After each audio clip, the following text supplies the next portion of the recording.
lunch. I have not finished it.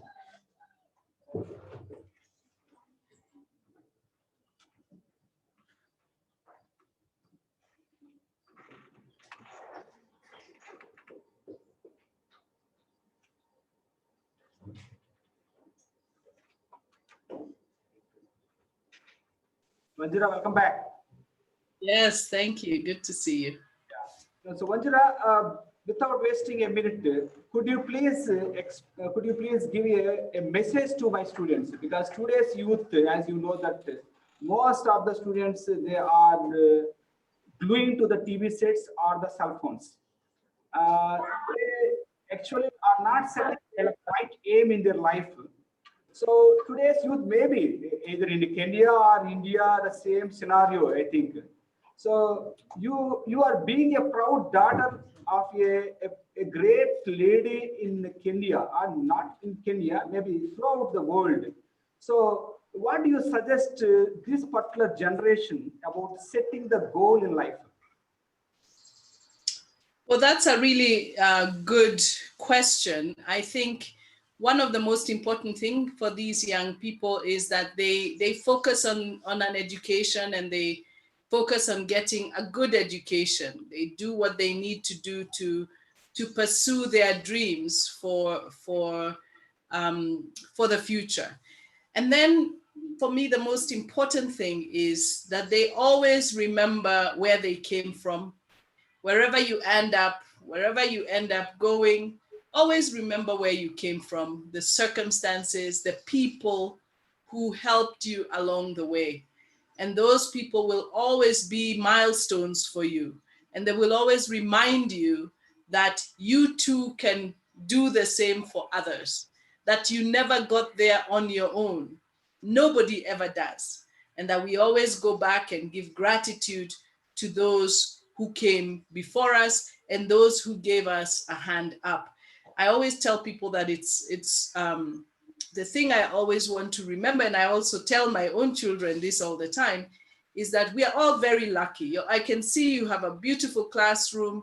You all look so wonderful and healthy. And it's really important that you remember not everybody is like that. And so in your community, in your circumstances, even in your own school, just think about who else other than yourself shall be the beneficiary of this gift of a great education that you've been given. Who else will benefit from this other than you? It might be a club that you join. It might be an old people's home that you contribute time, and maybe later you contribute some money. It might be that you just visit some children in a children's home. Do something that goes beyond yourself, and that will always give you a very deep sense of satisfaction. It will always give you the blessing of handing to other people something they do not have. I know you understand that how happy it is when you give someone something and they're so happy to receive it. It makes you happy. And that's something that is really important for all of us as human beings. We want to do something that benefits other people.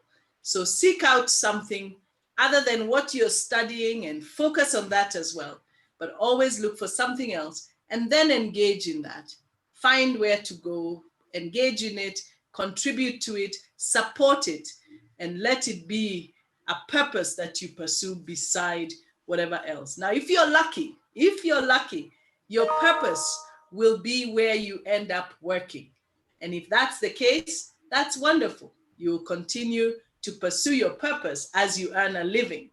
But it's not always the case, and there's nothing wrong with that. If it's not the case, you will find a way to engage in something else. Yeah.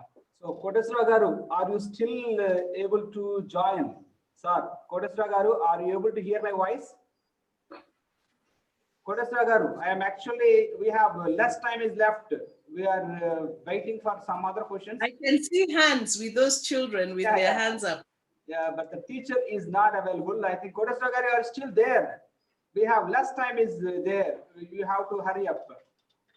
So, Wanjira, meanwhile, could you please tell us something about your Indian trip? I know that you must have enjoyed the Indian trip when you are here. So, Oh my God. I have enjoyed visiting India a few times. yeah. I came to India for the first time with an organization called Navdanya. I don't know if you've heard of Navdanya. Navadanya, yeah. Yeah, we have heard it. It's an organization that was set up by a wonderful Indian activist and intellectual called Vandana Shiva. So I visited Vandana in Dehradun. Okay, yeah, yeah. Is there anybody from Dehradun there? No, we are actually based in the southern part of India. You're in the southern part. Yeah. So I went to the foothills of the Himalayas in Dehradun. It was the most beautiful place I had been. We were taking a course on Gandhi. So I did a course on Satyagraha, Oh, and we really had a wonderful time with her in Dehradun. But when I finished Dehradun, I went to visit Udaipur. I visited Agra. I visited Mumbai, and I visited Delhi. So I did a little bit of visiting around. My favorite thing was the food. I love Indian food. So I hope when I come, I can eat some delicious Indian food. yes. So, Vanjir, actually, the Kodesrogar actually is not responding, but he has sent us a question to be asked. So, on behalf Okay. of Kodesrogar, I am going to ask a question. What are the best ways to increase greenery in our schools? You know, one of the things that's wonderful about schools is you always have students. You always have people in the school. So you could always make sure that every student who comes in that school, I don't know how many years you spend in a school, Harry. How many years do you spend in one school? How many? How many? Yeah, from elementary to high school, I think almost 10 years they spent. 10 years, you could grow a forest in your school with just the students when they start in elementary school. Yeah. You have them start planting trees and taking care of those trees. So for 10 years, that student must take care of their trees all the way until they leave. And then the other students who come in continue to plant. Very quickly, you will fill the school with trees and it will be a forest. That's the best way to do it. Everyone must be responsible for their tree.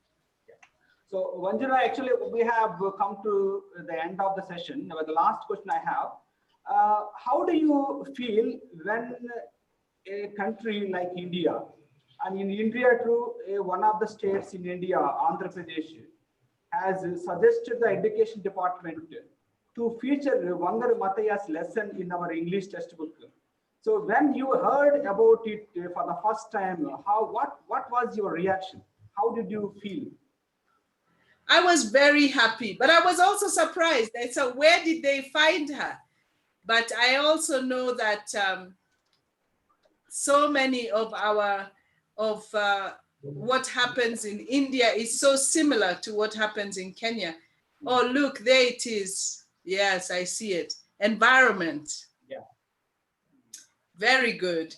And you know, after the Nobel Peace Prize in 2004, we visited India too with my mother. And so it's a place that she loved very. Oh, look at all of those pictures. That's lovely.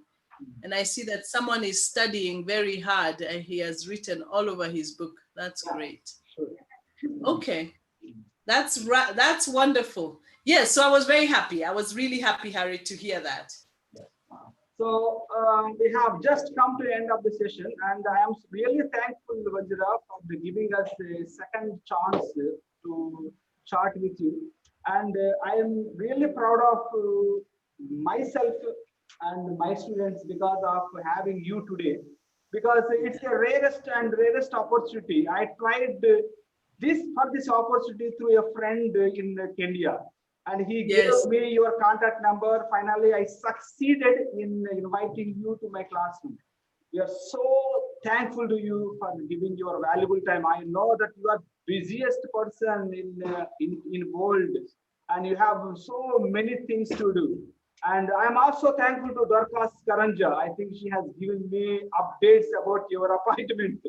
So really thankful to Dorcas and for giving this great opportunity. I am really big thanks to Wanjira. And Wanjira, before you maybe before we end the session, say a little bit about my school and my students, and little bit about my school and my Yeah, well, thank you for inviting me. I mean, I think the students are very lucky, first of all, to have you as their teacher. You are a very persistent teacher. You should teach them about the value of persistence. That's a really important thing. You keep pursuing. We worked hard to make sure that we could find the time. I'm really sorry we couldn't do it the last time, but I'm glad that we've been able to do it this time. And I really want to say how wonderful it is to see those young students sitting there preparing for the future. They really do have a bright future ahead of them. They will be entering a very complicated world, a world that is unknown to so many of us, a world that is, quite frankly, confusing to so many of us. But I know they're prepared. They are prepared because of the teachers they have, because of the schools that you are lucky to have, and because of those who have gone before them, who have inspired them, who have continued to give them hope, because they must move forward. India has a lot to teach the world, and we continue to learn from you. We continue to be inspired by you. But I hope that we will continue to stand in solidarity on the issues that matter for the common human family. So I'm really happy to see all of you, and I wish you all the very best.